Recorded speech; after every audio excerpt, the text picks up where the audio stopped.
Well, today we're introducing 3 revolutionary products of this class.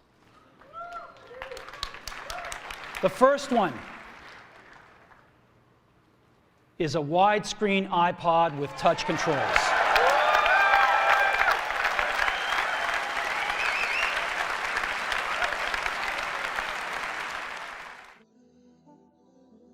Steve Jobs, né en 1955 à San Francisco, est élevé par des parents adoptifs. Steve Jobs commence ses études à Cupertino.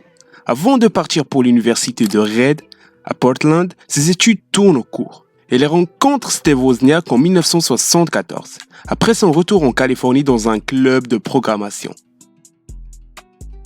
For $1 a month and give me all the protections of my privacy that Apple gives. Avant de fonder Apple, Jobs obtient néanmoins son premier emploi au sein d'Atari, pour lesquels il crée les circuits électroniques, une expérience entrecoupée d'un voyage en Inde.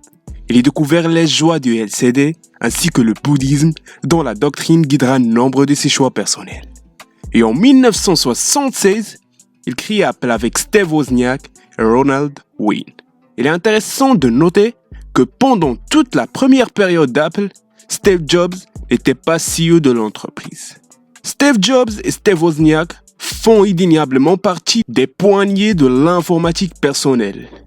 L'Apple I, vendu en kit, fait déjà le choix d'un clavier et d'un écran plutôt que des interrupteurs et des diodes pour plus de simplicité. Avec l'Apple II, le côté artisanal laisse la place à un ordinateur clé en main. Et les performances font un bond en avant, introduisant notamment la prise en charge de la couleur.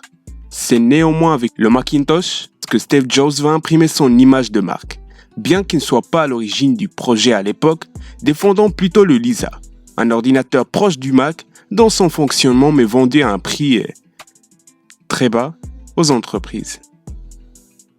Steve Jobs va se ranger du côté de cet ordinateur révolutionnaire par sa simplicité d'utilisation, usage de la souris, pas de touches fléchées, et son interface graphique inspirée des travaux de Xerox. La publicité en 1994 et la présentation du Mac par Steve Jobs, encore en costume à l'époque, reste dans la mémoire collective. Dès le début, Jobs positionne en effet Apple comme le tribunion de l'informatique, celui qui doit aller chatouiller les géants déjà installés comme IBM. Pourtant tout révolutionnaire qu'il est, le Macintosh peine à se vendre et Steve Jobs finit par être débraqué, ou plutôt poussé à la démission, de la société qu'il a fondée en 1995.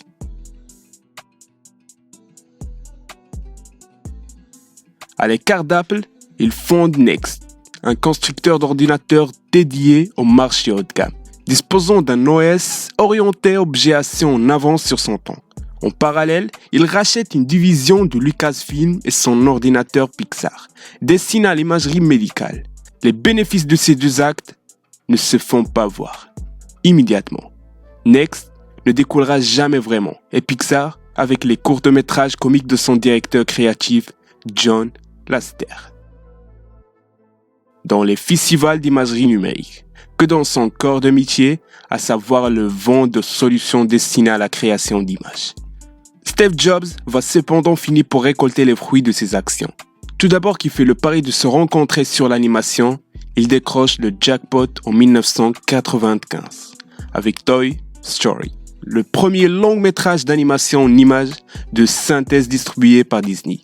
Toy Story est un immense succès public et critique. Et en 2006, après d'autres succès, Le Monde de Nemo, Monsters & Company, Disney rachète Pixar et Steve Jobs intègre son conseil d'administration. L'histoire va également rattraper Jobs, incapable d'avancer sur la nouvelle génération du système d'exploitation du Mac. Apple finit par opter par un rachat. Et c'est sur Next que son choix s'apporte en 1996.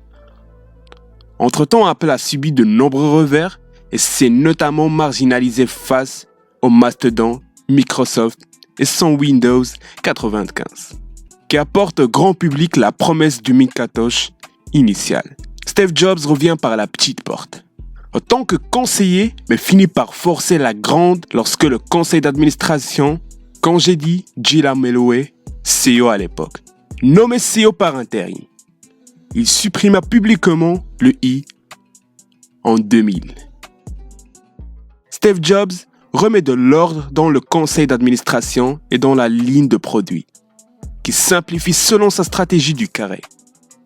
2 segments, grand public et professionnel, et 2 ordinateurs, bureau et portable. La présentation de l'iMac, premier produit phare de l'ère Jobs, marque un tournant comme un retour aux sources. Le petit ordinateur tout en couleur acidulée, dessiné par Jonathan Ive. L'autre signature de l'approche de Steve Jobs réside dans la connectique. Pas de lecteur de disquette et priorité absolue à la nouvelle connectique USB, le premier d'une longue série de choix radicaux. Autre signe des temps, un accord avec Microsoft portant sur le développement de la suite Office Mac sur le long terme et l'intégration d'Internet Explorer comme navigateur par défaut sur les Mac. Une annonce réalisée par Bill Gates lui-même, fraîchement accueillie à l'époque. Malgré la sortie de macOS 6 et le lancement de plusieurs applications multimédia révolutionnaires pour l'époque, iMovie, iPhoto, iDVD, c'est néanmoins avec un produit inattendu que Steve Jobs va une fois de plus réussir à être là au bon moment. L'iPod, ce lecteur MP3, à disque dur impressionne par sa petite taille, mais il est initialement impossible de prévoir son impact. Pourtant, sous la houlette de Jobs, Apple va réussir à le transformer progressivement en phénomène de société. Notamment grâce à la sortie en 2003 de l'iTunes Music Store, un kiosque de téléchargement de musique en ligne dont à la simplicité va imposer l'iPod et Apple largement au-delà des technophiles. L'effet halo est né, un cercle vertueux qui incite les utilisateurs d'iPod à aller vers le Mac. En 2004, Steve Jobs est atteint d'une forme rare et traitable de cancer de pancréas, remplacé pendant son opération et son rétablissement par son bras droit Tim Cook. Il revient aux affaires dès 2005. S'ouvre une période vaste pour Apple. Passage des Mac aux processeurs Intel. Sortie des premiers iPods capables de lire de la vidéo et surtout annonce de l'iPhone en janvier 2007. L'interface entièrement tactile du smartphone d'Apple prend tout le monde de téléphonie mobile de court. Et si les moqueries se multiplient à la sortie de la première version, pas de multitâche, pas d'application tierce, pas de 3G. Les versions successives de l'iPhone remportent un succès grandissant, notamment grâce à la sortie de l'App Store en 2008. Le succès de l'iPhone ne calme pas pour autant les rumeurs sur la santé de Steve Jobs. Apparaissant de plus en plus amaigrir au cours de l'année 2008, il finit par annoncer une mise en arrêt maladie de 6 mois en janvier 2009, qualifiant officiellement sa maladie de déséquilibre hormonal. Une fois de plus remplacé par Tim Cook, Steve Jobs revient vertical à la rentrée 2009. Début 2011, Steve Jobs se place à nouveau en arrêt maladie, cette fois-ci pour une durée indéterminée. Malgré plusieurs apparitions publiques, lancement de l'iPad 2, il ne redevient jamais aux commandes d'Apple. Il démissionne de son poste de CEO le 24 août, place Tim Cook à la tête de l'entreprise et devient président du conseil d'administration. Le décès de Steve Jobs laisse planer une ombre d'incertitude. Si on ne doute pas de la viabilité d'Apple, au moins à court terme, il est indéniable que la perte de sa vision représentera un défi délicat à surmonter pour l'entreprise dans les années à venir.